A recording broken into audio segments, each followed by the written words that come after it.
सही बच्चों को मेरा नमस्कार।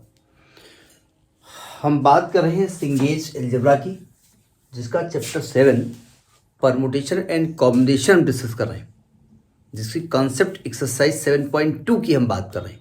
तो देखते हैं उसका नेक्स्ट क्वेश्चन। देखिए इसका पहला क्वेश्चन क्या कहता है। हम क्वेश्चन को पढ़ते हैं, तब तक आप दीदारे क्वेश्चन करिए। आपकी स्क्रीन पे फ्लैश हो रहा होगा। क्वेश्चन कह रहा है prove that factorial 2n upon factorial n is equal to 1 2 3 up to 2n minus 1 into 2 to power n। बाहर लिखा हुआ है, क्या लिखा है पता नहीं। पहले लिखते हैं कि क्या है, फिर देखा जाए। हमको एक्चुअली कह ही रहे हैं कि आप ये प्रूफ करो, टू प्रूव, क्या प्रूव करो, 2 टू पावर, क्या लिख रहा हूं सॉरी, प्रूफ ये करना है 2n फैक्टोरियल, 2n का फैक्टोरियल।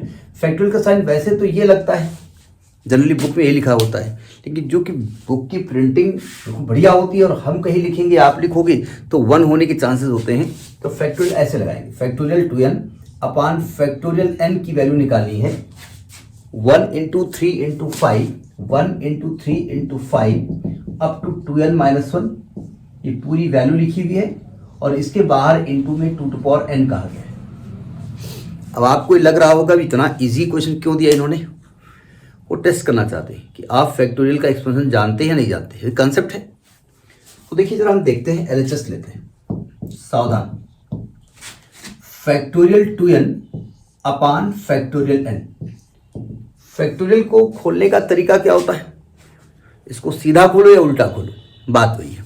जैसे फैक्टोरियल 8 खोलना है तो इसका मतलब क्या होता है, इसका मतलब 1 इंटू 2, उल्टा खोल तो 8 into 7 into 6 up to 5 into 4 into 3 into 2, नहीं इंटू यहीं होगा, इंटू 2 इंटू 1, ये मतलब गैप नहीं है, डायरेक्ट है। 8 6 5 4 3 2 1।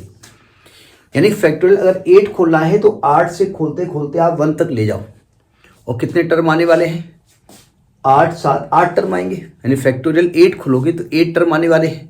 यानी अगर हम फैक्टोरियल 2n खोलना चाहें तो इसको क्या लिखेंगे, पहले 2n लिखेंगे, है ना, फिर उससे एक कम करेंगे, फिर उससे एक और कम करेंगे, कम करते करते कहाँ तक जाएंगे, 6 जाएंगे, इंटू 5 जाएंगे, इंटू 4 जाएंगे, इंटू 3 जाएंगे, इंटू 2 जाएंगे, इंटू 1 जाएंगे। जानबूझ के हमने बहुत सारे टर्म लिखे हुए हैं, है ना।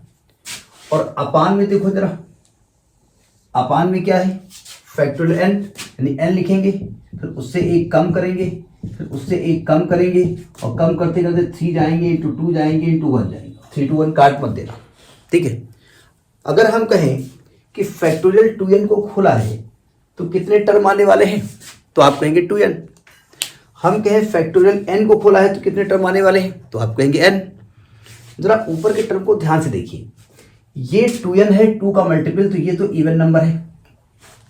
इवन नंबर में एक कम कर दिया तो ऑड नंबर है, ऑड में एक कम कर दिया फिर इवन नंबर है, 6 इवन नंबर है, 4 इवन नंबर है, 2 इवन नंबर है।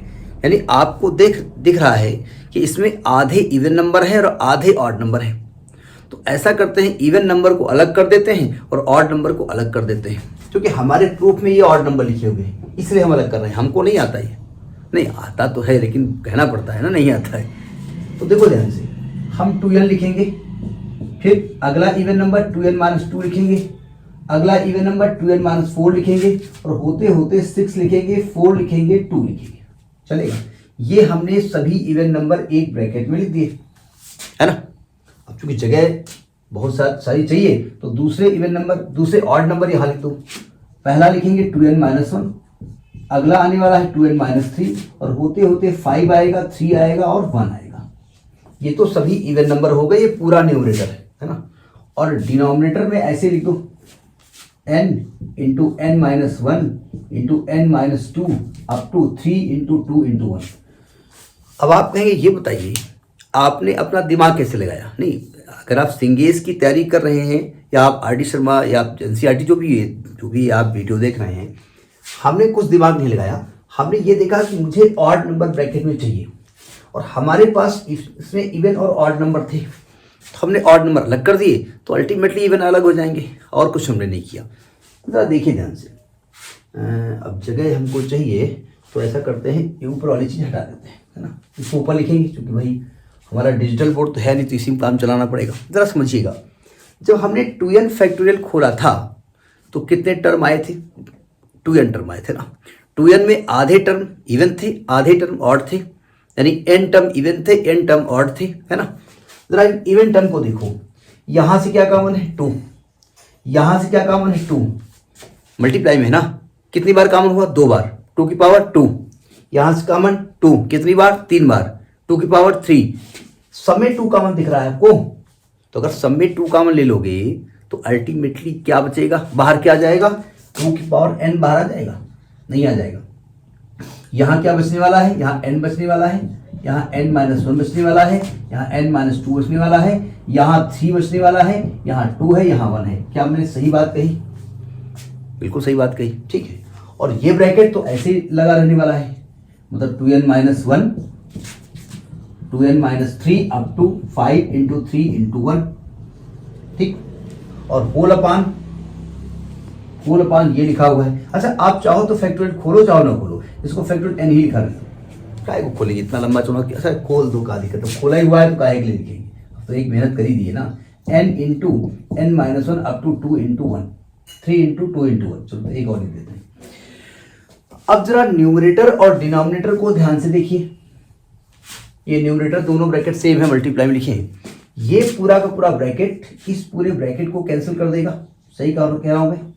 और जरा इसको पलट के लिख दो, पहले ये कर दो फिर ये कर दो, उससे कोई फर्क नहीं पड़ता है। यानी इसको लिख सकते हैं 1 × 3 × 5 अप टू 2n-1, और ब्रैकेट के बाहर 2 की पावर n।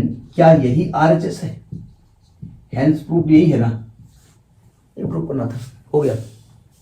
कैसे प्रूफ किया हमने? हमें तो आता था नहीं, मैंने दिमाग क्या लगाया कि भाई फैक्टोरियल खोल दीजिए। इसके बाद हमको ये नहीं मालूम था कि फैक्टोरियल n आएगा, इसलिए हमने इसको भी खोल दिया था। नहीं, वो तो मुझे मालूम था, लेकिन जानबूझ के हमने खोल दिया, ठीक है।